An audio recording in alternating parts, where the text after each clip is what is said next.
Nothing not like the most obnoxious notification there ever was. I'm so excited to be here, you guys. Thank you for letting me come back and spend some time with your team tonight.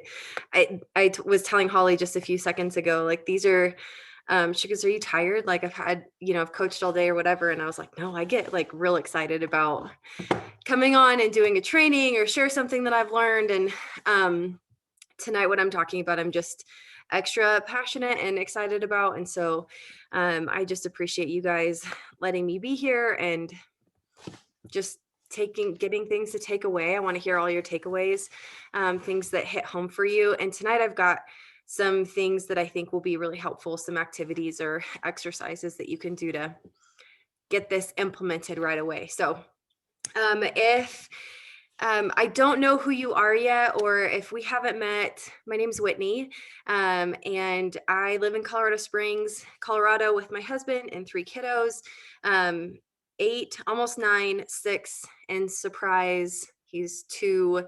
He's our He's a little bit of a miscommunication, but in all the best ways. Like he's so great, little baby James.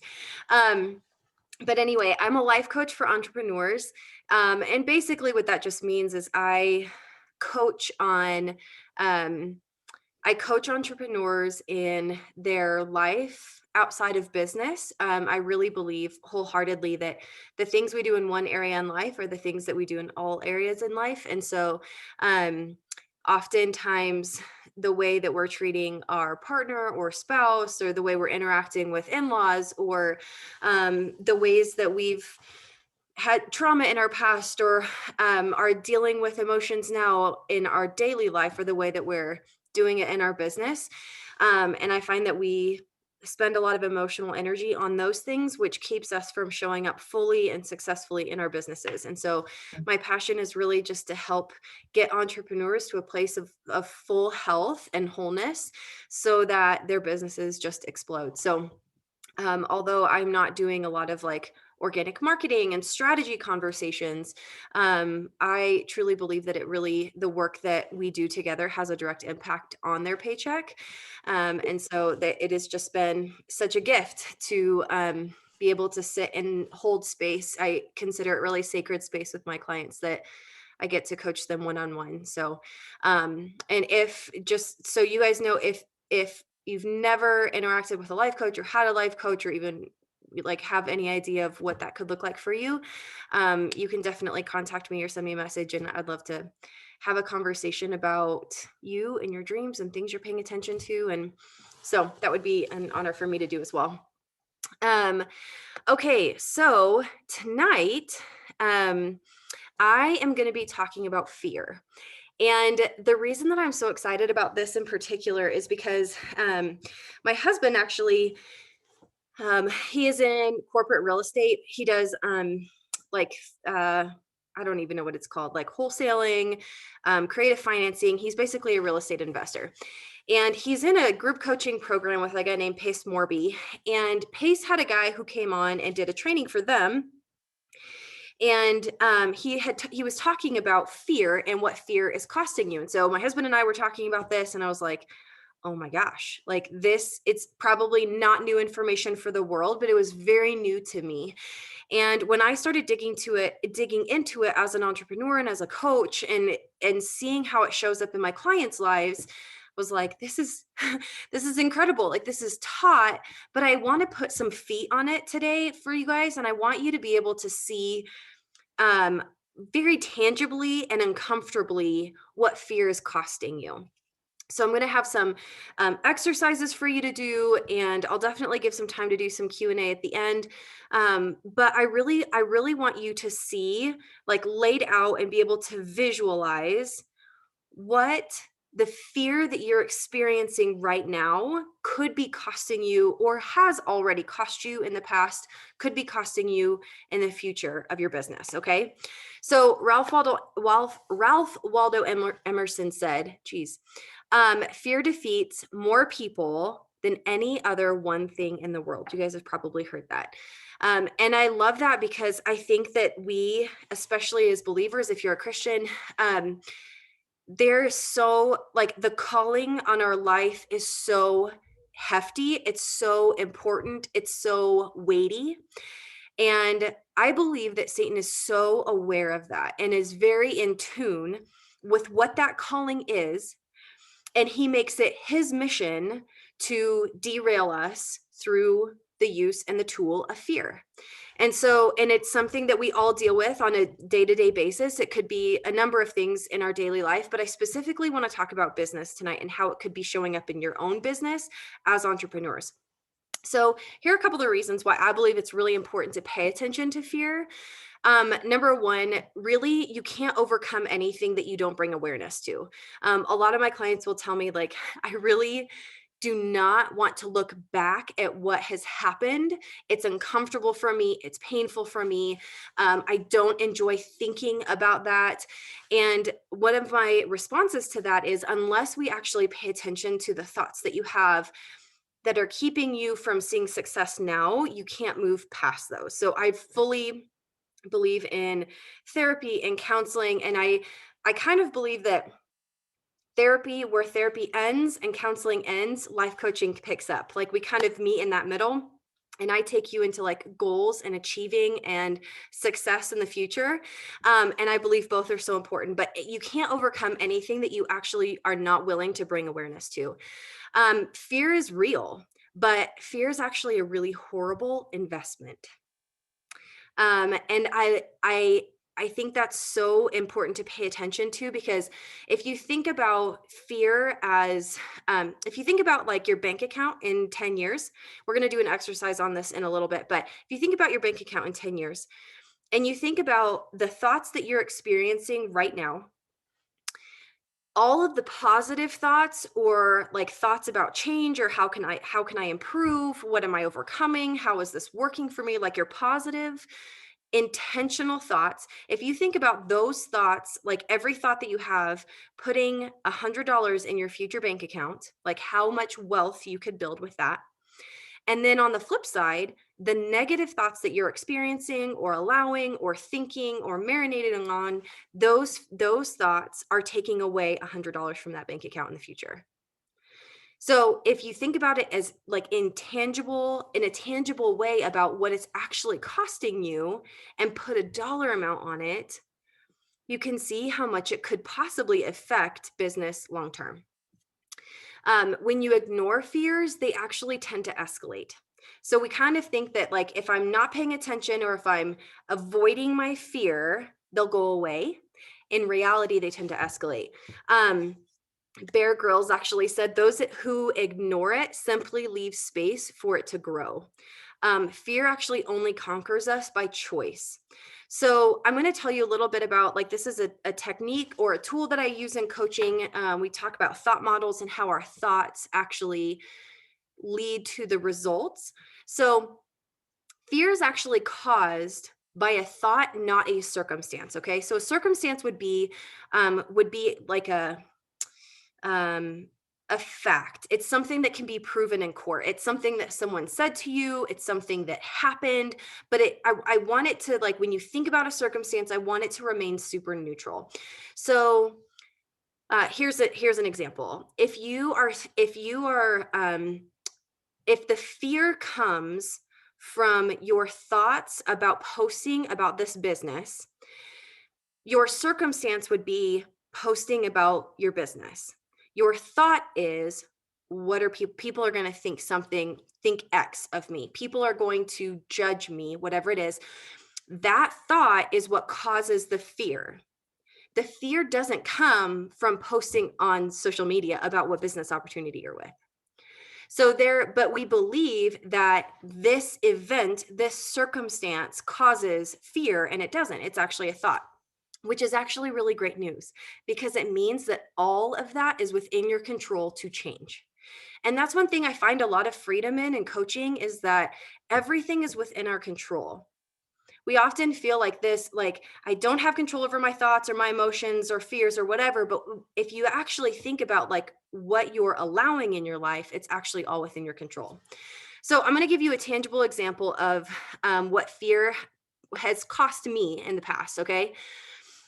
So when I was in my corporate position. I was a recruiter for 10 years, and I did that with a nonprofit organization called Young Life, and I loved what I did. But when I thought about leaving and going out on my own, there were some intangibles that fear was costing me. So it wasn't necessarily a dollar amount, but here's what it may have looked like for me. I felt drained every day after work. I was working more hours than I ever thought humanly possible. I was short with my friends and family. I was unhappy. I was counting down to my vacations and my breaks. Fear was leading to me being stressed out and anxious. I felt unfulfilled, and overall, I wasn't stepping into my calling. So, those are intangibles of what fear had actually cost me before I decided to step out and be an entrepreneur. Okay, here's what I want. Here's something that I want you to think about and to do. We're going to work on an exercise to actually put a dollar amount on what fear has cost you or will cost you. Okay. So if you've got a pen and paper, maybe take some notes and think about this. So when you think about the costs and risks of taking action, here's what that could look like.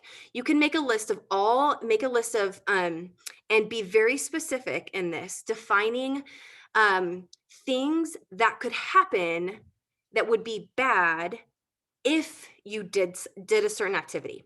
If I post on Facebook, if I go and try to recruit people to join me, if I'm sending a message to somebody that feels really uncomfortable, like when you think about a specific scenario, I want you to think about taking action and then all of the negative consequences that can come from that, okay? But then I also want you to make a list of scenarios that would happen and what it would cost you if you didn't act with inaction. Okay, here's what that could look like. Make a list that's in detail of all the things that it will cost you if you don't make a change. And here's the crazy part. I want, specifically with this opportunity that you guys are in right now, I want you to think about the potential that you have, the dollar amount that you have the potential to make in 5 years. Like, you can think about a specific rank, you can think about like a season that you'd be in. Like, I want you to be very specific. When you think about 5 years down the road, what rank do you believe you're going to be at? Okay? I want you to think about what that amount is monthly that you would be bringing in. Okay? So, let's just say that you went that rank to next year. Okay, so you're a year out, so you've got 4 years of being in that rank. Think about that rank, what would you be bringing in each month? And I want you to multiply that times 12 and then again times 4. Okay, so let's just say that you think you're gonna be making 10,000 a month. Okay, so 10,000 a month times 12 months is 120,000 a year, times 4 years is $480,000. Probably. And in your mind, you're like, wow, that's really conservative. What, like in 5 years or in a year, I'm actually hoping to be making like 40,000 a month. Okay. Let's just do 40,000, for example. 40,000 times 12 is 480,000. And times the next 4 years, if you go and get that rank in a year, is 1,920,000, $2 million. So literally, if the fear that is keeping you from growing, if you put a dollar amount on it right now, it's literally costing you $2 million. I just want you to sit with that. $2 million. Like, see $2 million, throw it down the drain. It's literally what it's costing you right now. So here's what I want to do. I want to teach you how to remove this. And I also want you to see how fear can actually serve you and start switching your thinking from what is it costing me to how can it serve me. So the first thing is I want you to let it tell you when you're pushing beyond your comfort zone. You will feel that fear when you're pushing beyond your comfort zone, but don't let it stop you. Let it just make you aware. The second thing is let it warn you when something's unfamiliar or dangerous, but then make a calculated decision for yourself. Okay. So it's still there. It's not going away, but you're using it as a tool. You're letting it serve you rather than overcome you. The third thing is let it help and prepare you for the probable what ifs, like thinking about the risks, but don't be paranoid about the thousands of others that could possibly go wrong. Okay. And here's where we're going to get really specific. We're going to remove the barrier of fear. So, if you want to produce a lot or if you want to grow in a short amount of time, you have to become good at planning and following through on your plans. Okay. So, the key to this is learning and almost like wanting to be uncomfortable and do what needs to be done anyway, because discomfort is actually the currency to fulfilling our dreams. I want you to be uncomfortable on purpose. Okay. Discomfort is the currency to fulfill our dreams. I want you to be uncomfortable on purpose. So you have to trade discomfort for long-term comfort. This is what that means. You'll experience temporary discomfort now while you're working to achieve your dreams, or you experience discomfort in the long term because you didn't achieve your dream. So you get to choose. Like, it's a choice that you have.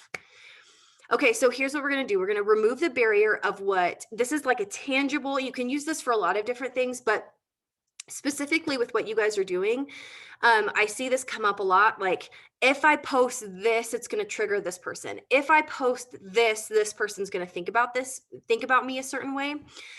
We're going to remove the barrier of what other people think about you forever. Okay. So we're going to take a deep dive into everyone and what everyone will think. And then what this is going to allow you to do is you get to decide what action you take based on what you think and believe, not what your audience thinks and believes, or what your mother-in-law thinks and believes, or what your brother or your friend or whoever. Okay. So here are the questions that I want you to write down, and then you can think about these tonight or journal about them tomorrow, whatever. Hold on one second.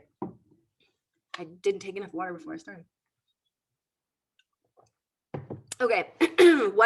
First question, what do people think about you now? And I'll put these in the comments real quick, or after I'm done talking about them. Number 2, if you went all in for your dreams and achieved them, what would people think? Number 3, if you went all in for your dreams and failed, what would people think? Number 4, in what ways are people right about you?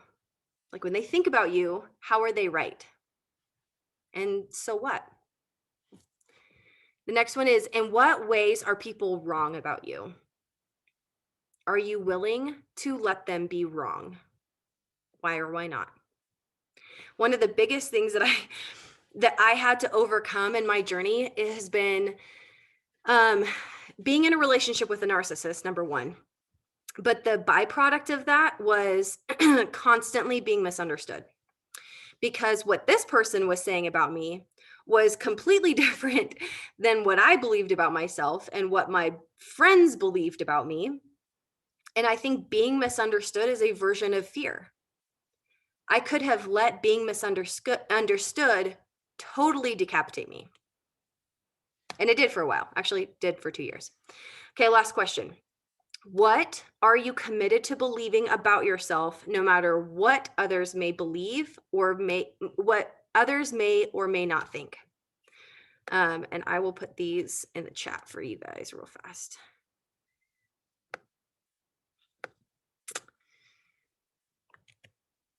Sorry, I don't have them numbered because I am working with an outline, so they are in letter form. Apologize about that. Okay, so I want you to spend some time, and here's the thing, like, this is going to be a seasonal thing for you. This is not just going to come up before you go builder. It's not just going to come up when you go pro. It probably is going to present itself again when you try to go silver. It's going to show up again when you try to go platinum. And then it's really going to come up again when you try to go diamond or black diamond or crown diamond, because what's going to happen is you're going to start making a lot more money And that's going to make people very uncomfortable. And your thought may be, so what? I'm making a lot of money. Like, that's going to be amazing. Here's the problem. It is very, I can tell you from experience, when you are in a league of your own and you're at the top, you're doing things that no one else is willing to do, it's very lonely. It is a very lonely place to go out of your comfort zone and do things people are not willing to do. It is very lonely when you are at the position where you're making a lot of money and your friends, the ones who haven't joined you, you can't relate to them anymore. It's very lonely when you're making 120,000 a month, not that I am right now, but when you're making 120,000 a month and your parents only make 120,000 a year. So at every phase of your business, you will be presented with a new set of problems, a new set of thoughts, a new set of fears. This is not just when you're starting out. So I want you to get really comfortable becoming very aware of the thoughts and the fears that are presenting themselves right now. Because when you learn to self-coach properly and you do it continuously, you will be able to use that tool for the long haul. And then you will be able to coach your people in it when they join you. You'll be able to coach large groups of people with these tools, because these don't just apply to business, they apply to everything. So those are all of my notes. If you guys, I want to leave time for questions. Let me just stop recording real quick. Hold on one second.